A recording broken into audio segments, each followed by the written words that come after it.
बड़ा बलवान होता है, बहुत बड़ा बलवान। हरिश्चंद्र जा करके मरघटिया बन गए। सुदेव भगवान समझा रहे हैं। इधर हरिश्चंद्र लाशों को जलाने लगे। रानी तारा ब्राह्मणी के यहाँ भोजन बनाने का काम करने लगी। धीरे धीरे समय बीता। एक दिन ब्राह्मणी ने तारा से कहा कि तू आज अपने लड़के को भेज दे और जो है पूजा के लिए बगिया से फूल मंगवा ले। तो तारा ने कहा ठीक है। तो उसी समय महाराज ध्यान रखना क्या हुआ, तारा ने रोहित को बुलाया और जवाब दिया कि रोहित चले जाओ और बगिया से फूल तोड़ लाओ पूजा के लिए। रोहित ने डलिया ले ली, बगिया की सीध लगाई, चल दिए हैं कि मात की बातन में डलिया हाथन में चलो है तुम्हारे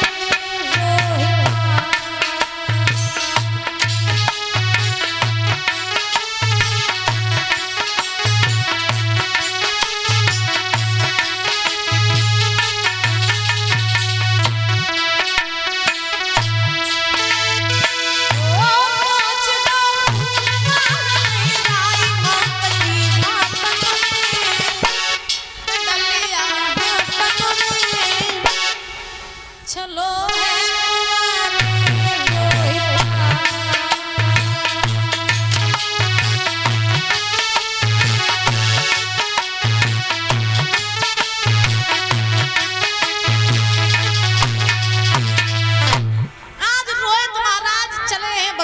पहुंचे। बगिया में जाकर के रोहित महाराज फूल तोड़ने लगे, डलिया में रखने लगे। जब फूलों को तोड़ तोड़ करके रोहित डलिया में रखने लगे तो विश्वामित्र को तसल्ली नहीं हुई। विश्वामित्र ने महाराज क्या किया कि काले सर्प का रूप बनाया, फूल में जाकर के छिप गए। रोहित ने जैसे ही फूल तोड़ने के लिए हाथ बढ़ाया, वैसे ही विश्वामित्र ने रोहित की उंगली में डस लिया। वहीं रोहित पछाड़ खा के गिर पड़े। और जैसे ही महाराज रोहित वहीं पछाड़ खा के गिरे, फूल जो थे वो चारों तरफ बिखर गए और रोहित माँ माँ कह करके उसी बगिया में पड़े हैं। और महाराज पर विश्वामित्र चले हैं काशी में, और काशी में जाकर के आवाज लगाई, काशी के लोगों, बगिया में किसी का लड़का फूल लेने गया था, उसे किसी काले सर्प ने खा लिया। जिस किसी माँ का लाल हो भैया चली जा अपने लला को ले। आवाज लगाए के बोले विश्वामित्र, क्या काशी के लोगों बात सुनो,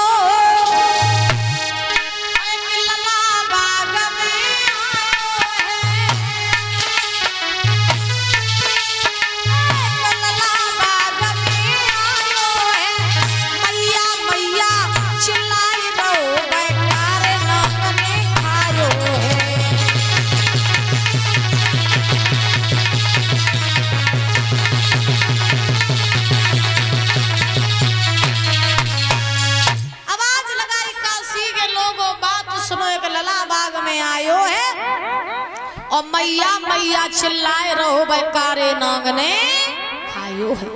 आवाज पड़ी तारा के कानन में तो तारा भोजन बनाए रही हती। दिमाग में झटका लगो, हाय मेरो ही पूत बगिया में फूल लेन गौ हतो। तारा भाज की आई ब्राह्मणी के पांव पकड़ के बोली, मैया मेरो लला बगिया में फूल लेने गौ हतो, मैं लला को काले सांप ने खाए लो, नो चलो जान दो ना मैं लला मज्जे। ब्राह्मणी ने कहा पहले घर का पूरा काम कर, भोजन बना, उसके बाद तुझे कहीं जाने देंगे। दुखिया आई रसोई में भोजन बनाने लगी, भोजन बनाते जा रही, मन डरो लला के ढंगा के कहूँ सुना होए यार मुझे देरी हुई, मेरो पूत बचे ही ना। तारा भोजन बनाई रही, रुवत जा रही, आरे भोजन रही बनाई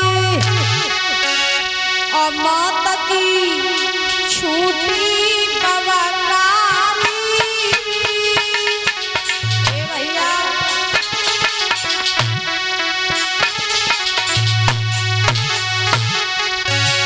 और मत जइयो हमको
ने जल्दी जल्दी भोजन बनाया, घर का सारा काम किया।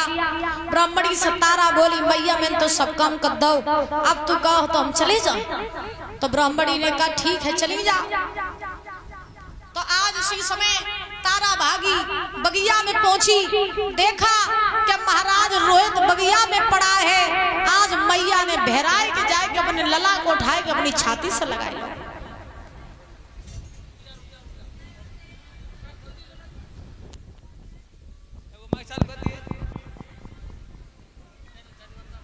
हेलो, बिना बोले रहो नहीं जातो अंधा बाटे रेवरी अपते जौरी दोदा शरबत होएगा, जौरी डबुआ गए बैठे।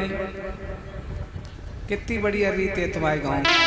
और दूर का इलाज अम्मा ने तो 4 डबुआ पी ली। अरे बात ना 10 पियो ड्रम भरो धरो। इकरे हम जो देख रहे हैं कि जौरी एक उदा डबुआ पकड़ाए थे चुप कहाँ बैठी भी, और जौरी दोदा होएगा। ए लड़के, ए लली चल जौरी पे निकालो। अन्ना बाटे रेवरी बौरी का तुम्हारी इतनी बैठे जा, थोड़ी कम मेरी कम कर दे। बस बिटिया दे दे बंटी बोने 3-4 बोतलें पहले भरी तक बाद फिर अपन बारे में बोतलें भरे बद दई वो बंटी दे दई। जहां से छूटे तहीं ले जाओ बंटी। ए लला आगाऊ आ जाइए बेटा, आगाऊ आ जाओ।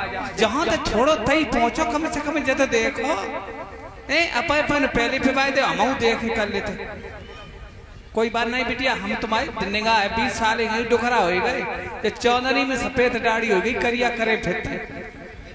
जाके 50 रुपए लगाओ करो बुलवाई के, कम से कम कापी में सोना हो तो कम से कम 100 रुपया दो, तब बोलेंगे। बता रहे बाबा का नियम दूसरा अटपट है कबीर दास के। पूरी कापी पकड़ा दी 100 रुपये नहीं आए, महाराज जी के मत जाए माँ। चलो ले महाराज, चलो बहुत अच्छे, कोई बात नहीं बेटा, तुम धीरज दे रहो, शरबत हम पे भी।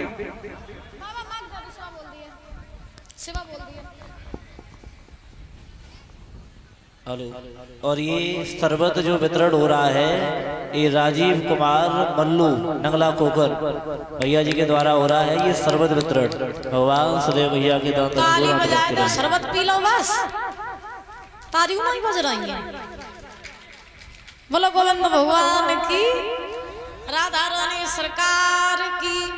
अब देखिए तारा जो है बगिया में पहुंची है, देखा है कि रोहित वहीं पड़ा है।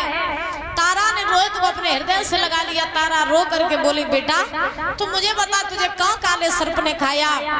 तो आज रोहित रोए के बोले मैया उंगली में काले सांप ने खाए लो, और जो कछु दुख सुख की हो मैं सो कह लो मैया। कल सुनने वालों तो लला जिंदा नहीं बचे, क्योंकि अब मेरे प्राण बचने वाले नहीं है। और रोए के रोहित बोले अरे दुख सुख की कछु होए सो मैया, एक बार पुछतार गोद में ले ले।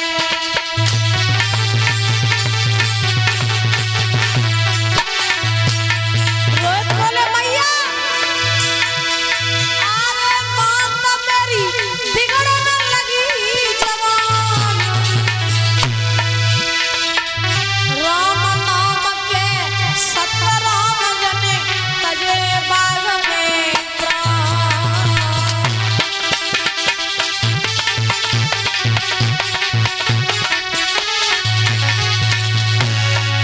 बाकी मटिया रह गई पड़ी, हंसा सुरग सिला। लला की मटिया रह गई पड़ी, हंसा सुरग सिधारो।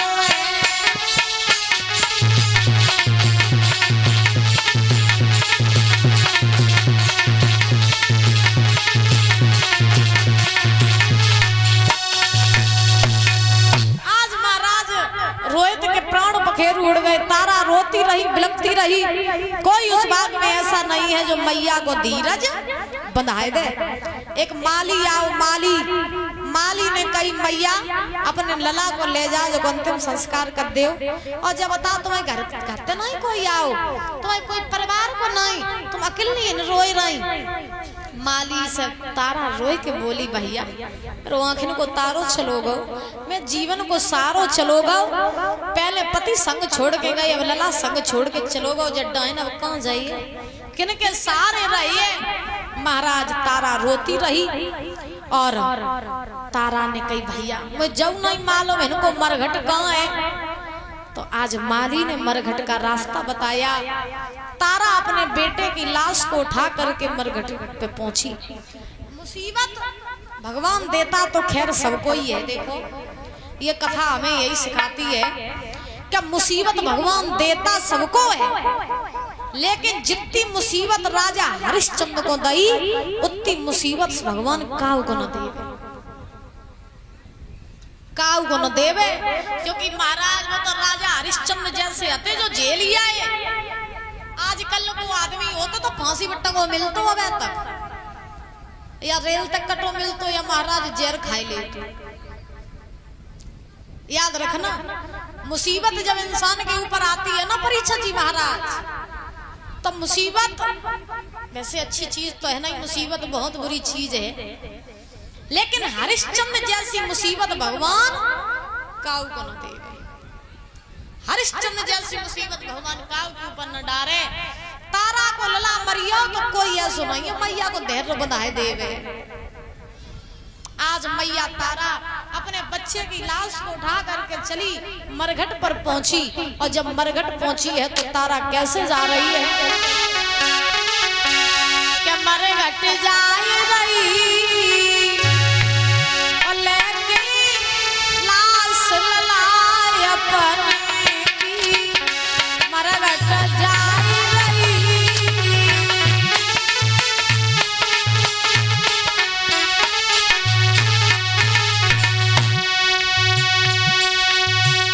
बेटा बेटा मौत पुकारे, बेटा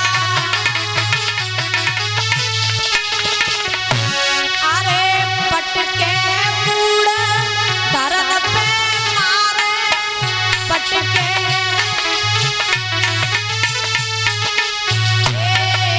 तार चले असुअन की लेके लाश ललाई अपने की मरघट जा रही।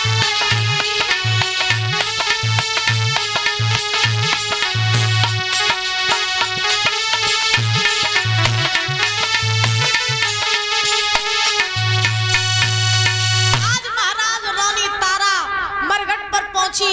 राजा हरिश्चंद्र रखवाली कर रहे थे। हरिश्चंद्र ने तारा को देखा, पूछा रानी तुम यहाँ क्या कर रही हो। तारा ने कहा मेरा पुत्र मर गया, मैं इसका अंतिम संस्कार करने आई हूँ।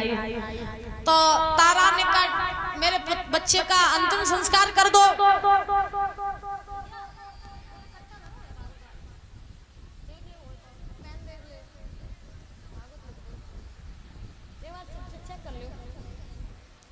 तो आज महाराज ध्यान रखना, तारा ने कहा महाराज मेरे पुत्र का अंतिम संस्कार कर दो।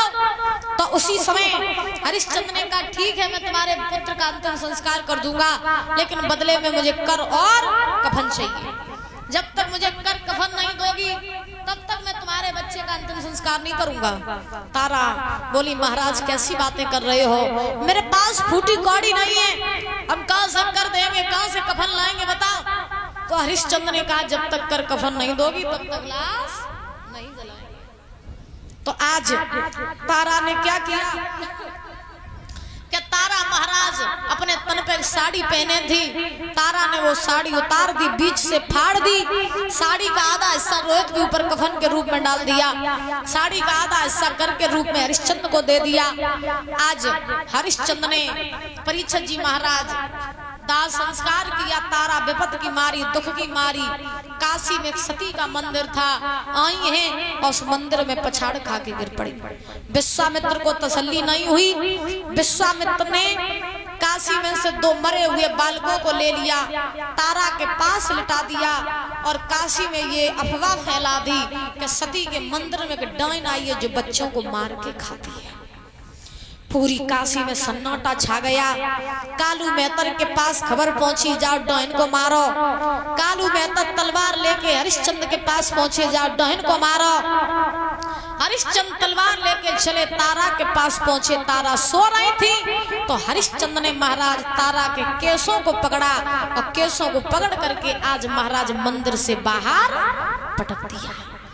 मंदिर से बाहर पटका, मारने के लिए तलवार उठाई और हत्यारे और डाइन तुझे मार देंगे, जिंदा नहीं छोड़ेंगे। तो हरिश्चंद्र तारा से बोले, मारने के लिए तलवार उठाई हुआ ये, अरे तेगा लीनो हाथ क्रोध के साथ में गिरा उचारी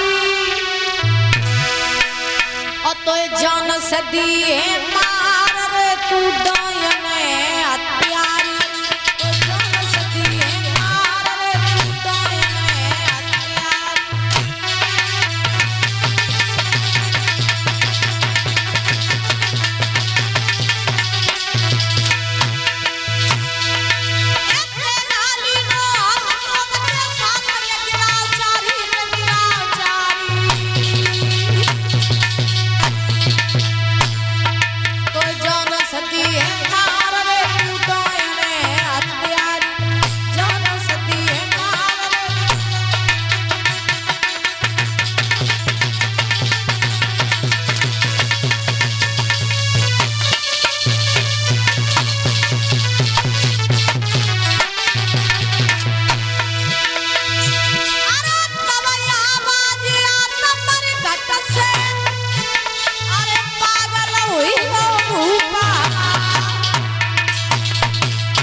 तलवार उठाई, वैसे विश्वामित्र ने पीछे से आके तलवार पकड़ ली। रुक जाओ हरिश्चंद्र।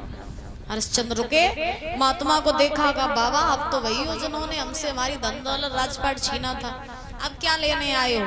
पत्नी पुत्र राजपाट सब दाव पे लगा दिया, अब क्या चाहिए? विश्वामित्र बोले राजन अब हम तुमसे कुछ लेने नहीं बल्कि हम तो अब तुम्हें देने आए हैं। हरिश्चंद्र बोले अबे तक तुम सब लेता ही रहे, देने का आए हो? विश्वामित्र बोले राजन ये जो कुछ भी चल रहा था ये सब तुम्हारी परीक्षा चल रही थी, जिस परीक्षा में तुम पास हुए और आज तुमने बता दिया कि दुनिया में बने चाहे कोई, लेकिन तुम्हारे जैसा राजा न कोई हुआ और न कोई होगा। राजन जब तक गंगा यमुना में जल रहेगा, जब तक चांद तारे रहेंगे, पृथ्वी आकाश रहेगा, हे राजन तब तक इस संसार में तुम्हारा नाम अमर रहेगा। बोलिए हरिश्चंद्र महाराज की, बोलिए वृंदावन बिहारी लाल की जय। जय श्री राधे श्याम। विश्वामित्र ने आज महाराज कहा है कि तुम्हारी अवध तुम्हारा इंतजार कर रही है, मेरे साथ चलो। तो तारा ने कहा पहले मेरे बच्चे को वापस लौटाओ। तो आज रोहित भागते हुए आए, तारा ने अपने पुत्र को अपने सीने से लगा लिया। तीनों प्रौढ़ी महाराज काशी से अवध में आए। पुनः राजा हरिश्चंद्र का राज्याभिषेक हुआ और पुनः राजा हरिश्चंद्र अवध के राजा बने। एक बात ये कथा मुझे ये सिखाती है कि देखिए जो संघर्षों का सामना डट के करता है, जो दुखों का मुसीबतों का सामना डट के करता है, जो संघर्षों से घबराता नहीं है, आगे कदम बढ़ाता रहता है, वो आगे चल के इतिहास रचा रहता है। ये बात याद रखना। और जो मुसीबतों से घबरा करके मुंह फेर करके मर जाते हैं, आत्महत्या कर देते हैं, उनका जीवन ही बेकार है, उनका जीवन ही बेकार है। याद रखो, सत्य के ऊपर कठिनाइयां बहुत आती हैं दादा, सत्य के ऊपर कठिनाइयां बहुत आती हैं, लेकिन विजय अंत में सत्य की ही होती है, और इस बात को कोई टाल नहीं सकता। आप सत्य पर चल रहे हैं, शुरू में आपके ऊपर दुख आएंगे, कष्ट आएंगे, हो सकता है कि आपका सब कुछ दांव पे लग जाए, लेकिन अगर आप डटे रहे तो विजय आपकी पक्की है। और झूठ शुरू में बड़े सुख आए, लेकिन बाद में बड़े कष्ट आए। तो सुख परमानेंट का देखो, झूठे सुख में कुछ नहीं रखा है। बोलो बंसी वाले की। सत्य पर डटे रहो, कठिनाइयों का सामना करते रहो, मुसीबतों का सामना करके आगे बढ़ते रहो, बस यही हमारा जीवन है। जिसने संघर्ष न देखे अपने जीवन में, उसने जीवन जीना न सीख पाया महाराज। तो संघर्ष से लड़ना बहुत जरूरी है। जब तक गिरोगे नहीं तब तक उठोगे कैसे? क्यों मावा? जब तक हारोगे नहीं तब तक जीतोगे कैसे? है ना? तो ये सब चीजें होती हैं सीखने वाली, समझने वाली। कथा का सार समझा करो, कथा तो किसी को याद नहीं होती है। सत्य पर डटे रहो, धर्म पर चलते रहो, विजय आपकी होगी। झूठ का सहारा मत लो, जो आपके साथ में झूठे हैं उनसे थोड़ा दूर रहो। ऐसे सदैव भगवान